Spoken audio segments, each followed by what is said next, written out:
Səni qəlbimdə gəzdirib hər an. Eşqimiz bilməsin dedim hicran. Ala gözlü yarım mənim ki sən bildin. Sənin eşqinlə a gülüm ağladım güldüm. Ağladım güldüm. Gülə bilməz gülüm bahar sensiz. Ürəyim ot tutub yanar sensiz. Gülə bilməz gülüm bahar sensiz. Ürəyim ot tutub yanar, yanar sensiz. Gülüm sensiz.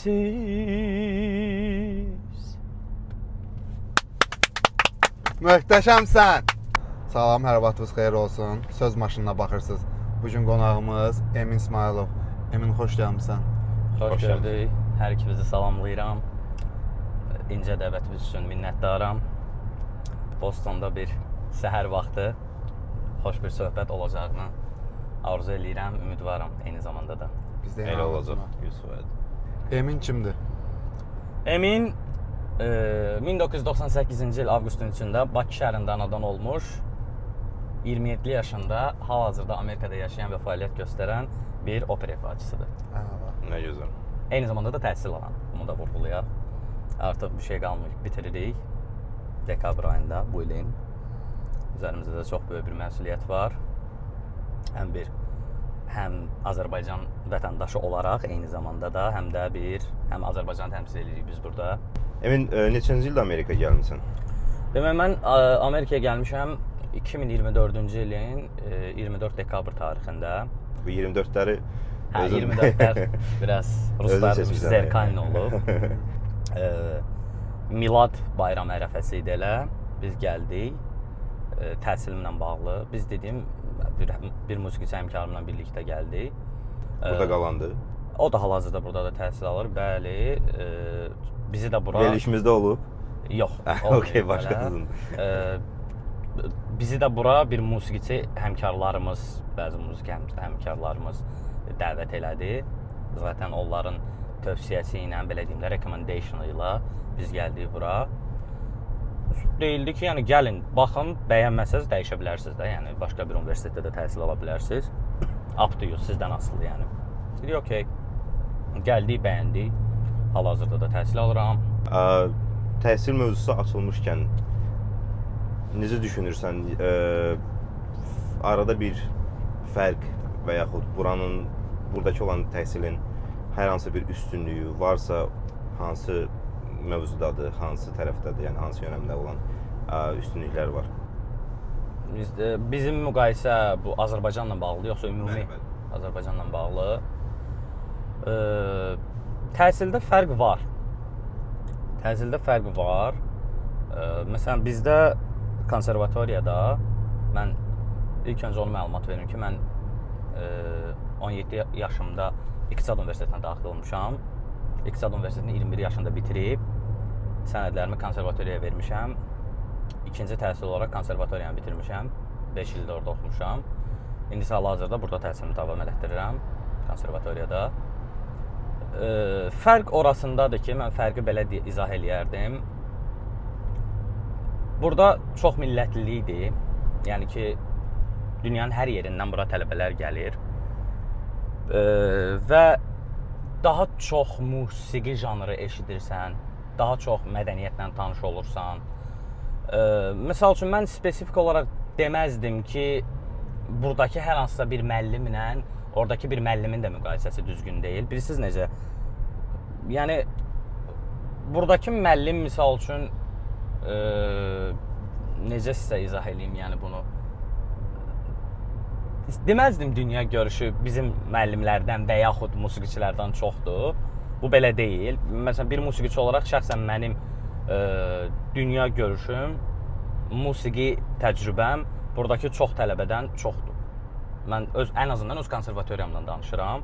Bu tək mənə şamil deyil. Bizim digər mənim musiqiçi Azərbaycanlı həmkarlarıma da aiddir. Çünki biz bura gələnə qədər bəlirli bir backgroundumuz var. Onu toparlayırıq, musician portfolio deyəlim buna, katalogumuza əlavə edirik və gəlirik bura. Zaten müəyyən mənada yaxşı scholarship ala bilməyimizə səbəblərindən biri də budur. Konservatoriyaların fərqini məncə hərəsinin öz yeri var. Müqayisə üçün mən deyə bilmərəm ki, bura yaxşıdır, Azərbaycandakı konservatoriya və konservatoriyalar pisdir və yaxud da Azərbaycan yaxşıdır, bura pisdir. Bunun konkret bir cavabı yoxdur. Çünki burada təhsil sistemi başqadır, Azərbaycanda başqadır. Məsələn, biz, misal üçün, üzr istəyirəm, sərbəst işləyirdik də biz konservatoriyada. Burada assignment gedir, tapşırıq. Var home assignment, ev tapşırığı, var class assignment, sinif tapşırığı. Məsələn, biz sinifdə yazılı şəkildə yazırıq assignmenti burada, tapşırıqları. Amma evə onlayn şəkildə verilir, Outlook vasitəsilə, Microsoft. Biz onu Word-də yazıb göndərməliyik. Yəni, amma Azərbaycanda bu belə deyil. Azərbaycanda yazılı şəkildə idi, onlayn şəkildə deyildi. Və bu da haradasa mənə biraz ilk başlarda çətinlik yaradırdı ki, mən bilmirəm bunu, olmazdı ki, bunu da elə yazım aparım verim müəllimə. Yox, təəssüflər olsun ki, home assignmentlərin %95%-i, bəlkə deyərdim 100%-i onlayn şəkildə yazılıb təhvil verir. Fərqlərdən biri budur, misal üçün, əgər fərqlərə nəzər etsək. Sırf siz ixtisas baxımından desəz ki, bəs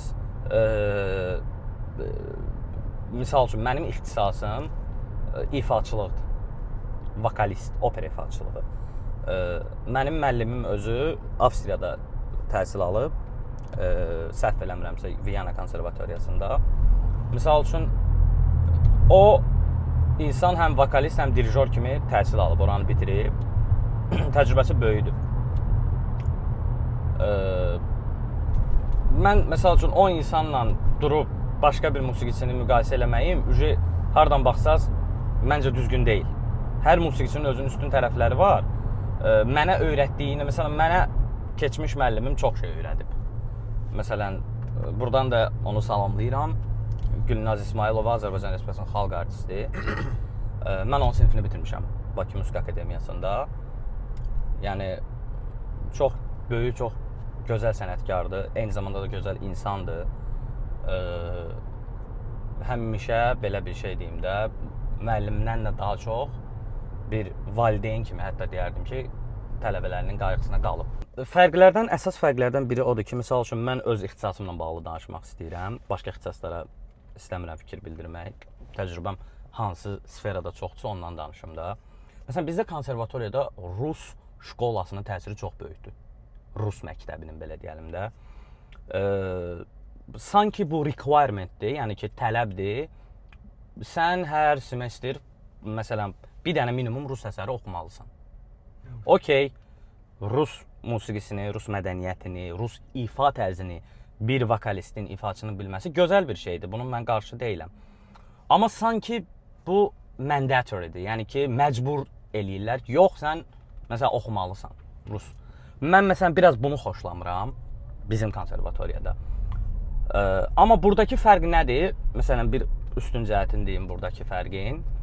Burada elə bir requirement yoxdur ki, sən mütləq Rus dilində və ya ingilis dilində. Sizi inandırım ki, mən Amerikadayam, ölkənin rəsmi dövlət dili ingilis dilidir. Mən hələ ingilis dilində əsər oxumamışam. Mən dekabr ayında, bu ilin dekabr ayında 1 saatlıq konsert proqramı hazırlayacağam. 5 dildə oxuyuram. Fransız, İtalyan, Alman, Rus və Azərbaycan. Nə gözəl. 5 dildə oxuyacağam. İngilis dili yoxdur. Hətta ingilis dili belə yoxdur. Hətta mən özüm deyirəm ki, bəlkə ingilis dilində nəsə bir şey oxuyum. Deyirlər, ürəyin necə istəyir. Mənim burada bir dənə, biraz hardasa müəllimim tərəfindən o məcbur olunduğum nüans odur ki, fransız dilində əsər oxumaq. Çünki mənə deyir ki, sən Alman, İngilis, İtalyan, Rus dillərində oxuyursan, amma fransız dilində oxumursan.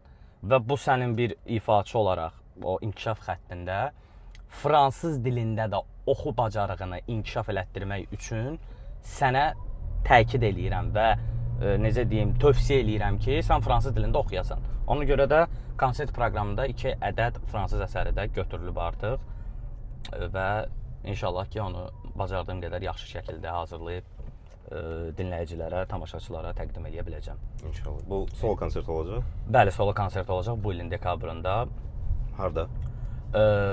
Pickman Hall'da, Cambridge şəhərində, Harvard Square yaxınlığında. Ondan öncə də hələ ki düzdür, kəstin nəticələri çıxmır, bir yeri gəlmişkən dünən növbəti elə bir ki, belə bir şey izah edeyim. Bizim universitetdə bildiyimiz kimi semestr fall və spring olaraq bölünür. Fall production olur və spring production olur. Yəni payız və yaz production'ı belə deyəlim də. Mən hardasa bir 7-8 gün öncə çox uğurlu bir çıxışım oldu. Mozart'ın Idomenei operasında Idomenei obrazını canlandırdım. Çox bəyənildi. Nə qədər məni daha, yəni ifama, bacarığıma bələd olmayan insanlar var idi ki, mən heç Azərbaycanlılardan danışmıram, xaricilərdən. Azərbaycanlıların əksəriyyəti məni burada olanlar ən azından tanıyır, bilir. Yəni çox əllərindən gəldiyi qədər dəstək olurlar. Hamısına təşəkkür edirəm buradan. Yəni söhbət xarici tələbələrdən, yəni müəllimlərdən gedir. Hansı ki, məni belə deyim də, opera 3 saat idi. 3 saat ərzində məni dayanmadan ifa elədiyimi görməmişdilər.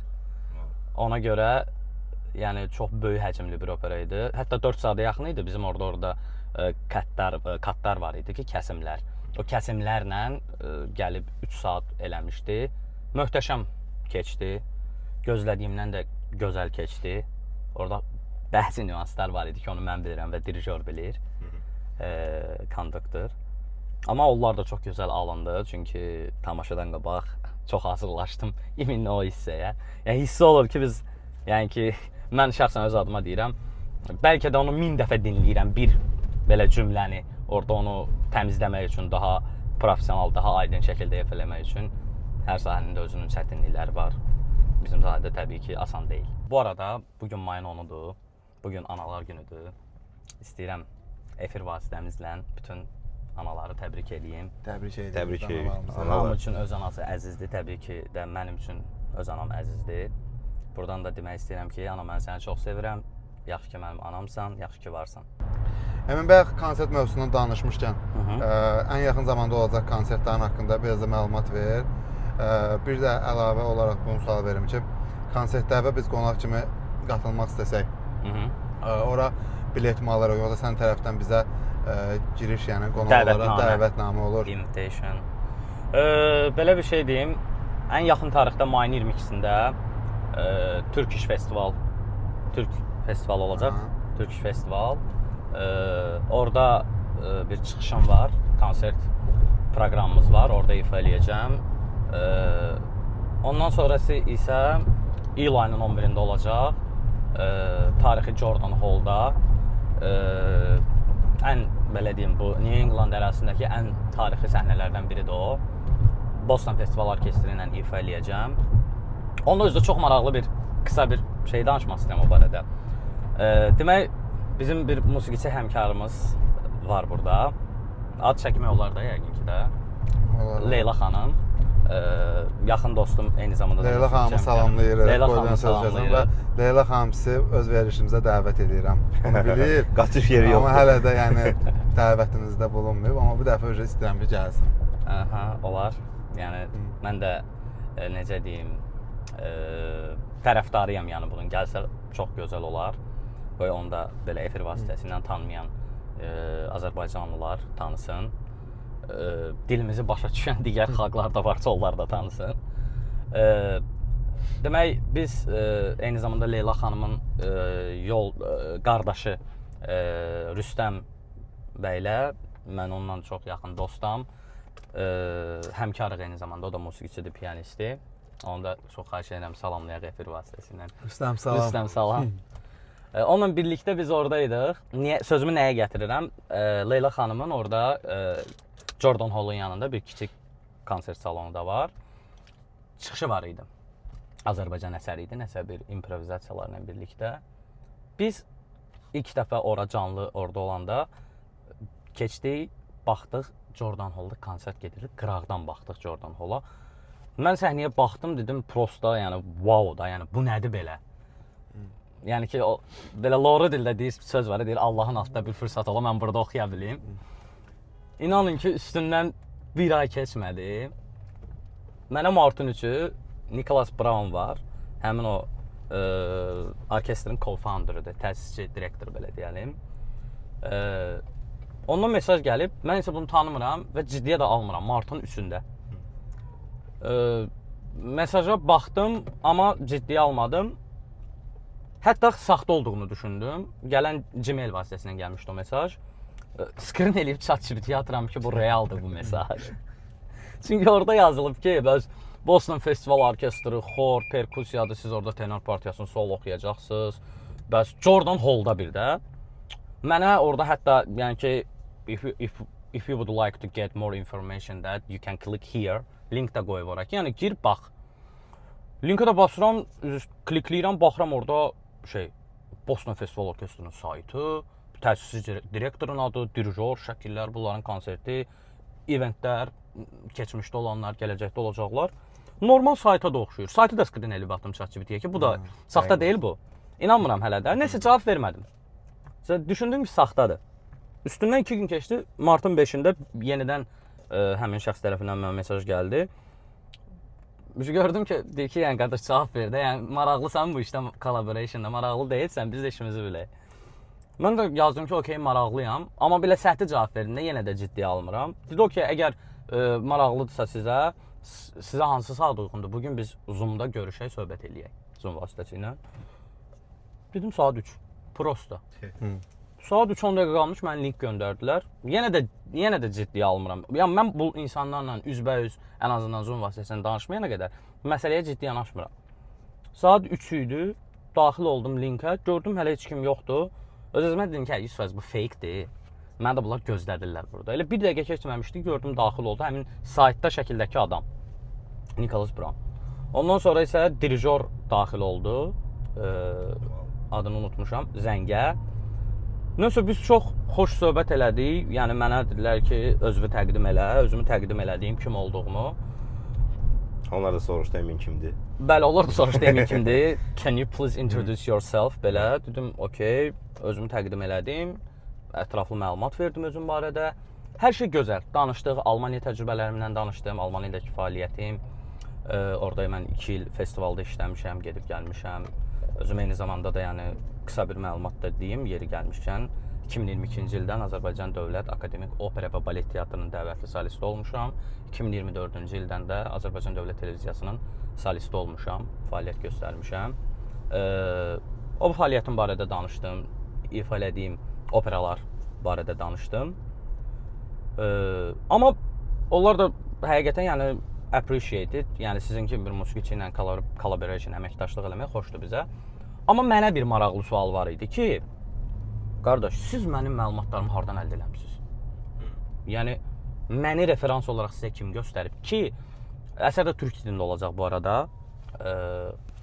Yəni, mənim türk dilimi bildiyimi, mənim məlumatlarımı hardan öyrənmisiniz? Mənə Berkeley konservatoriyası, dünyada çox məşhur konservatoriyadır.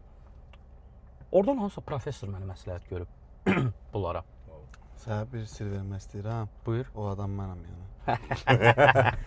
Kral gecələr Berkeleydə məşq Kral eləyir. gecələr Mən Berkeleydə. sənə referans elədim orada. Çox təşəkkür edirəm, minnətdaram, var olun. Amma sən deyilsən. Nəsə, bəs sizi Berkeleydən bir professor adını da dedi, amma yadımda qalmadı təbii ki adı. Belə yəni özüm də təəccübləndim. Dedim, bəs yaxşı, hardan bilirsiniz türk dilini bildiyimi? Dedilər ki, biz maraqlandıq türk dilini bilən vokalistlər axtarırdıq və sizi önərdilər. Berkeleydən də, yəni yadımda qalan odur, bir neçə başqa şəxslərin də adını çəkdi. Çünki mənim hələ ki bir rəsmi bir saytım yoxdur ki, orada məlumat əldə eləsinlər. Konkret ad soyadımı da bilməsən, onu Google-a, Instagram-a, Facebook-a yazmasan çıxmayacaq. Yəni ki, konkret mənim ad soyadımı Emin İsmailov bilməlisən, yazmalısan ki, haqqımda məlumat əldə edə biləsən. Çox maraqlı idi, çox belə sürpriz oldu mənim üçün. Belə, iyul ayının 11-i ətraflı məlumat paylaşacağam inşallah Instagram, Facebook səhifələrimdə. Hər kəsi dəvət edirəm. İFA-ya belə gəlib bəyənməsəz belə Azərbaycanlılara səslənirəm. Konsert salonu çox bəyənəcəksiniz. Çox möhtəşəm konsert salonu var. Yəni hələ düşünmürəm ki, ən azından New England ərazisində elə bir konsert salonunda olmusunuz. Çox yaxında da özdə Fenway-dədir. Hamı gündə bəlkə də 10 dəfə keçir oradan. Bəs dəvətnamə? Onunla bağlı da paylaşımlar eləyəcəm. Ümidvaram ki, mənə ən azından müəyyən sayda bir dəvətnamə veriləcək. İlk birinci, ikinci biz olaq da, yəni həmişə əlimdən gələni eləyəcəm. Emin, başqa ştatlarda çıxışın olub və olubsa da maraqlı hadisə? Demək, ən son keçən ilin sentyabr ayında oldu. Üzeyir Hacıbəlinin doğum tarixi bizdə musiqi günü kimi qeyd olunur. Bilməyənlər də bilsinlər. Demək, musiqiçi həmkarımla getdim ora. Bizim çox gözəl çıxışımız oldu. New Yorkun Brooklyn şəhərinə. Orada bir radio mərkəzi var idi. Biz dəvət olunduq ora. Çox gözəl konsert keçdi. Üzeyir Hacıbəlinin Arşın Malalan operettasından Əskərin mahnısı və gözəl məşhur romanslarından biri olan Sənsiz romansını ifa elədik. Ən son, yəni, ştatdan kənarda bu olub, belə deyəlim. Sadəcə olaraq məsələ nə yerdədir? Hal-hazırda mən burada tələbə olduğum üçün eyni zamanda və universitetin mənə kifayət qədər, universitet məni yükləyir bir növü, mənim öz yüküm var. Və mən bunun öhdəsindən çalışıram ki, maksimum dərəcədə yaxşı gəlim. Misal üçün, növbəti semestr üçün mənim daha bir operam var. Kast nəticələri hələ bəlli deyil, bilmirəm hansı partiyaya veriləcək. Dünən dinləyiş idi, audition oldu. Yəni, 3 saat həcmində bir opera odur və 1 saatda konsert proqramı hazırlamalıyam. Bunların ikisi də dekabr ayında olacaq bu ilin. Yəni, mən oturub artıq yayda istirahət eləməyəcəm. Mən sentyabra dək o proqramı hazırlamalıyam ki, sentyabr, dekabr aralığında proqramın üzərində, yəni musiqini, sözlərini əzbər bilməliyəm ki, mən vokal üzərində işləyim, ifaçılıq üzərində işləyim artıq.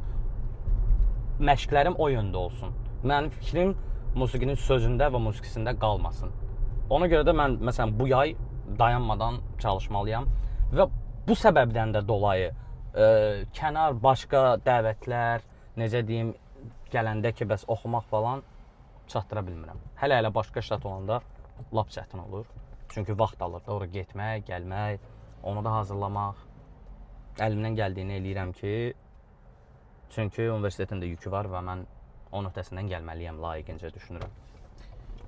Dekabrda məzuniyyət olandan sonraki planın necə görürsən? Yəni, artıq müəyyən olmuş bir plan var, yoxsa hələ bir növ gedişata buraxmısan? Mən belə bir şey deyim, səmimi olmaq gərəkirsə, mən həmişə insanlar var ki, o B planı olur da. Məndə hətta deyərdim C planı da var, D planı da var. Həmişə işimi ehtiyatda görməyin tərəfdarıyam. Yəni şansa buraxmağı sevmirəm nəyisə. Mənim üçün bir şeyin olacağı varsa, bu olmalıdır. Ya yaxşı olmalıdır, ya da heç olmamalıdır. Nəyisə səthi xoşlamıram eləməyi. Yəni yola verim, nəyisə xatir, belə sevmirəm elə bir şeyi. İşimlə bağlı danışıram ən azından. Məsələn, planlarımdan biri odur ki, mən əgər burada siz deyirsiniz dekabrdan sonraki planlar nədir? Bitirdikdən sonra sentyabr, noyabr ayları tarixləri arasında masterə apply üçün deadline tarixi var. Noyabrın 1-nə kimi müraciət eləyə bilərəm. Müraciət eləməyi də düşünürəm. Əgər masterə müraciət eləsəm, dekabrdan sonraki 1 ili də, növbəti ilin dekabrına kimi, yəni 2027-in dekabrına kimi master təhsili alacağam, master dərəcəsində. Emin, Amerikada musiqidə qazanc var səncə? Yaralı yerimiz. Bizə sualı axıra saxladıq ki, əvvəldə biraz həvəsli danışırsan. Bilirsiniz necə? Burada da yoxdur. Yox deməzdim. Burada da yoxdur. Yox deməzdim. Var. Var, sadəcə olaraq sənin çox yaxşı connectionların olmalıdır, əlaqələrin olmalıdır. Və sənə yaxşı referans verəcək adamlar olmalıdır. Məncə. Müəyyən mənada tanınmalısan. Tanınmayana qədər əlindən gələni eləməlisən ki, tanınasan. Sən hətta ola bilər ki, yaxşı ifaçı deyilsən, amma tanınırsansa pul qazanacaqsan. Çünki dəvət eləyəcəklər səni. Cəlb eləyəcəklər, yəni əməkdaşlığa. Burada bir musiqiçi olaraq, əgər yəni sualınızı belə başa düşürəmsə, yəni qazanc varmı, pul qazana bilirsinizmi? Hal-hazırda yox elə də. Hal-hazırda yəni özümün hardasa türklər demiş, birikmiş, yəni yığdığım puldan xərcləyirəm, ailəmin dəstəyi ilə. Belə məsələn olur ki, ayda bir dəfə, 2 ayda bir dəfə burada biz Azərbaycanda xaltura deyirlər. Burada gig deyirlər. Giglər olur. Yəni ki, kilsələrə gedib oxuya bilirsən. Hər hansı bir cütlük evlənir. Orada gedib ifa eləyə bilirsən. Xaltura deyəlim də biz buna. Amma təbii ki, yəni məsəl üçün Azərbaycanda vəziyyət belə idi ki, xaltura deyiləndə avtomatik toy mahnıları ağla gəlir. Yəni sən opera ifaçısı da olsan, gedib toy mahnıları oxuyacaqsan. Amma burada xalturalar elə deyil. Yəni ki, giglər, belə deyəlim də. Kilsəyə gedirsən, konkret, məsəl üçün, axırıncı dəfə mən kilsədə Mozart'ın Regina Çelisini ifa elədim. 20 dəqiqə yaxın bir əsər, 20 dəqiqə həcmində olan. Buna ucu xaltura demək olmur. Bu xaltura deyil. Yəni. Bu işdir də. Qarşılığında da pul alırsan yəni təbii olaraq. Havayı görürsən. Tək Azərbaycanda da xaltura belə şeylər deyərdi. Hə, yəni ki, müəllim kimi fəaliyyət göstərə bilərsən. Bir alətdə ifa eləyirsənsə, müəllim kimi fəaliyyət də göstərə bilərsən. Fərqi yoxdur. Yəni alət ifa eləmə, mənim kimi məsələn vokalistsən, opera ifaçısan, yenə də müəllim kimi fəaliyyət göstərə bilərsən. İndividual dərsləri, yəni bəli, məktəb daxilində. Bəli, private dərslər də verə bilərsən. Məsəl üçün kimlərinsə evlərinə gedib və yaxud bir yer arendaya götürüb, bir alət qoyub ora, tələbələri cəlb eləyə bilərsən ora. Yəni niyə mümkün deyil? Mümkündür. Sadəcə olaraq insanların belə deyim də o məqsədləri fərqlidir. Məsəl üçün mən niyə müəllim kimi bu dəqiqə fəaliyyət göstərmirəm? Çünki mən öz inkişafıma fokuslanmışam. Mən tam hazır hiss eləyəndə özümü istədiyim şeylər var ki, onları həyata keçirmək istəyirəm, onları eləmək istəyirəm. Yəni onun üçün də mənə biraz zaman, həm maddi güc, həm də biraz mənəvi güc lazımdır. Zaman belə deyəlim də. Need to take my time. Mənəvi güc deyəndə deyəsən mənəvi gücə ehtiyacım var. Hər hansı bir özünə aid olan bir metodikan var ki, ruh düşkünlüyü olanda və yaxud nəsə bir motivasiyan aşağı olanda bunu edirsən və bu səni belə deyim də o sağ qalmaq üçün şərait yaradır. Səmimi olsam, mən axırıncı dəfə nə vaxt ruh düşkünlüyü olub xatırlamıram. Ümumiyyətlə məndə demək olar ki, ruh ölkədə bu biraz vacib bir elementdir. Ölkədə yoxsa ümumiyyətlə musiqi sferasında? Həm qərib ölkədə, həm musiqi sferasında olub. Yəni bir musiqiçi olaraq, yəni düzdür, mən peşəkar sənin qədər olmasam da. Ya, estağfurullah. Yəni o hisslər istərsəməz gedir gəlir məndə. Yəni və bu musiqini qərib ölkədə yəni ifa etməyimi deyim, yoxsa hiss etməyimi, yoxsa dinləməyimi deyim, olarkən o arada bir boşluq yaranır. Və o boşluqdan yəni mən belə bir şey deyim, çox, yəni fikrim bitdisə əgər. Demək, bax belə bir şey var mənim fikrimcə. Mən ifa tərzimi, elədiyim tərz, ifa elədiyim janr Azərbaycanda da eyni idi. Avropada da eyni idi, Amerikada da eynidir. Mən ifamda heç bir şey dəyişməmişəm. Sadəcə olaraq öz abilitylərimi, skilllərimi, belə deyəndə bacarıqlarımı inkişaf elətdirirəm, texnikamı inkişaf elətdirirəm, öyrənirəm burada hal-hazırda. İfa eləyə, oxuya, təcrübə qazanıram. Yəni bu baxımdan yəni mən nə isə dəyişməmişəm ki, deyim ki, mən Azərbaycanda Azərbaycan dilində oxumuşam. Gəlim burada çətinlik çəkim İtalyan dilində oxumağa və yaxud alman, fransız və yaxud ingilis, rus. Zaten mən bu dillərdə oxuyurdum. bu fəaliyyəti göstərirdim. Zaten mənim illərə dayanan fəaliyyətim də bura gəlmək, buralara gəlmək üçün öncədən planlanmış, hesablanmış bir fəaliyyət idi. Yəni mən onları zamanında boşuna oxumurdum, öyrənmirdim ki, təbii ki, sən bir ifaçısansa, Azərbaycanda fəaliyyət göstərsənsə və Azərbaycan dilində oxuyursansa, bura gələndə çətinlik çəkəcəksən. Çünki sən axı Azərbaycan dilində oxuyursan, sən bunların başa düşəcəyi bir dildə oxumursan. Məsəl üçün, biz musiqidə belə bir şey var ki, musiqinin dili yoxdur. Musiqinin dili yoxdur. Hər hansı dil ola bilər bu. Sadəcə olaraq, yenə də deyirəm də, amma beynəlxalq camiyyədə tanınan bir musiqi janrı var ki, bunlardan da biri operadır. Yəni, okey, sən çox yaxşı muğam bilə bilərsən, çox gözəl səsin ola bilər, amma sən buradakı tamaşaçıya yəni daimi olaraq muğam sata bilmərsən. O gələr interes üçün, maraq üçün bir dəfə qulaq asar, 2 dəfə qulaq asar, 3 dəfə qulaq asar, sonra deyəcək ki, okey, başa düşdük, sən muğamı ifa eləyirsən, bəs sonra bizə nə göstərə bilərsən? Biz bildiyimizdən. Biz bildiyimiz, başa düşdüyümüz nə var? Məsələ burasındadır. Ona görə mən yəni o baxımdan sıxılmamışam ki, ay Allah, mən burada nə ifa eləyim ki, tamaşaçı bunu dərk eləsin, başa düşsün. Zaten mənim özümə uyğun, o kontingentə uyğun dinləyici kütləm var. Hətta heç o kontingentə uyğun olmayan dinləyici kütləm də var ki, onlar üçün də maraqlıdır. Mən sizə inandırım ki, mən burada təzəlikcə 7-8 gün bundan öncə Mozart'ın İdomenea operasını oxuyanda az Azərbaycanlı gəlməmişdi. Xeyli Azərbaycanlı gəlmişdi. Həqiqətən çox sevindirirdi məni. Aralarında ilk dəfə operaya qulaq asanlar var idi. Hətta yaşı 30-dan çox olub, ömrü həyatı boyu opera teatrında olmayan adamlar var idi. Misal üçün ki, onlar üçün belə çox maraqlı idi. Həm də nə maraqlı idi? Biri var ki, Azərbaycanlı sən Azərbaycanda dinləyirsən opera ifaçısı kimi. Bir də var Azərbaycanlı sən Amerikada dinləyirsən opera ifaçısı kimi. Çox güclü təsiri var onun. Mən burada yəni şey eləmirəm, yəni özümü qaldırmıram harasa, qoymuram və tərifləmirəm.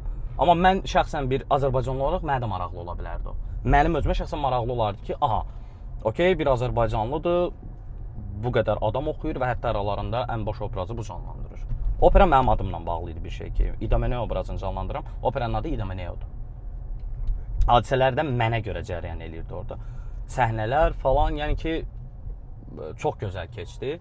Şəxsən yəni bir Azərbaycanlı olaraq mənim özümə də maraqlı ola bilər ki, aha, Azərbaycanlı Amerikada İtalyan dilində baş obrazı canlandıracaq. Gedim görüm nə olan şeydir. Sadəcə marağa gələnlər var idi. Orada heç bəlkə də yəni ki, maraqlarında deyildi ki, mənim səsim necədir, hansı həcmdədir, necə səslənir. Heç bəlkə də onlara maraqlı deyildi. Bəlkə də onlara bir Azərbaycanlının Amerikada İtalyan dilində baş obrazı canlandırmağa maraqlı idi sadəcə ki, necə olan bir şeydir bu. Düşündürüm ki, bəlkə də onlar bəlkə də opera düşüncəsi ilə də gəlməyiblər ora. Bəlkə də bir Azərbaycanlının çıxışı üçün gəliblər ora. Hər nə məqsədlə gəlinib, təşəkkür edirəm. Yəni dəstəkləri mənim üçün çox önəmlidir. Hər bir Azərbaycanlının burada. Çünki çox xoşdur öz həmvətənlərimi səhnədən sonra görmək, onlarla öz dilində danışmaq. Yəni insana çox xoş təsir bağışlayır.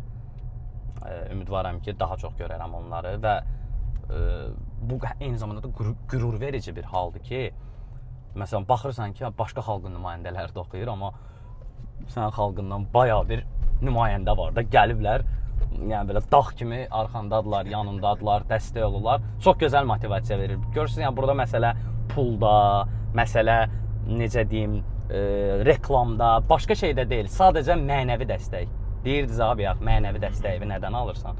Mənəvi dəstəyi mənə tamaşaçılar, dinləyicilər, ələxüsus həmvətənlərim, o əgər mənə həmvətənlərimdirsə, onlar verir mənə mənəvi dəstəyi.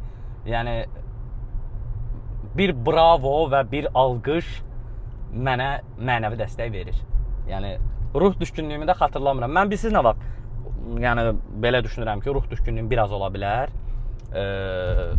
Səsim işləməyəndə. Mənim ən böyük ruh düşkünlüyüm onda ola bilər ki, məsəl üçün mən bu axırıncı operadan öncə 2 operadan bir hissə canlandırırdım, bir pərdə olaraq. Donizetti'nin Roberto de Verrier operasından Roberto'nu canlandırırdım. Orada İngiltərə kraliçası ilə bir səhnə var, onu canlandırırdıq. Həmin günü səsim batmışdı. Yuxudan durmuşam, danışa bilmirəm ümumiyyətlə. Səs çıxmır, belə qalmışam belə. Stres. Anamla danışıram, anam deyir ki, nə olub bala, deyirəm bəs səsim batıb, bilməm necə olacaq. Bir saatdan sonra görürəm ki, mama içəri şəhərdə bir mövsüm ağanın ocağına gedir. Nəzir paylayır, dua eləyir. Bəlkə də onun duaları sayəsində mənim həmin gün səsim işləyib. Emin səs demişkən, səs imkan verir bizim üçün bir parça ifa eləyəsən. Əlbəttə olar. İmkan verir, həmişə hazıram, böyük məmnuniyyətlə. Kipriklərin oxdur, qaşın kamandır, qaşın kamandır. Ay qız məndən üz döndərmə amandır. Gözəl məndən üz döndərmə amandır.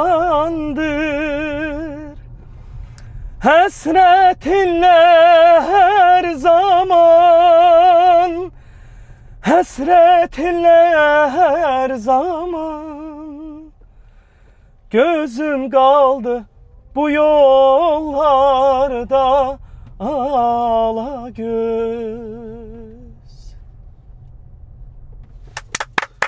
Möhtəşəmsən. Emin, Emin, Emin, Emin. Bir daha. One more song. Qəşəng. Emin çox sağ ol gəldin. Təşəkkür edirik sənə. Minnətdaram. Çox sağ olun. İncə dəvətiniz üçün, təklifiniz üçün. İnşallah ki, davamlı olar, uğurlu olar bu veriliş. Axarıncı olsun. Xoş günlər arzulayıram sizə. Çox sağ ol. Söz maşınına baxırdınız. Növbəti verilişə də hələlik. Hələlik.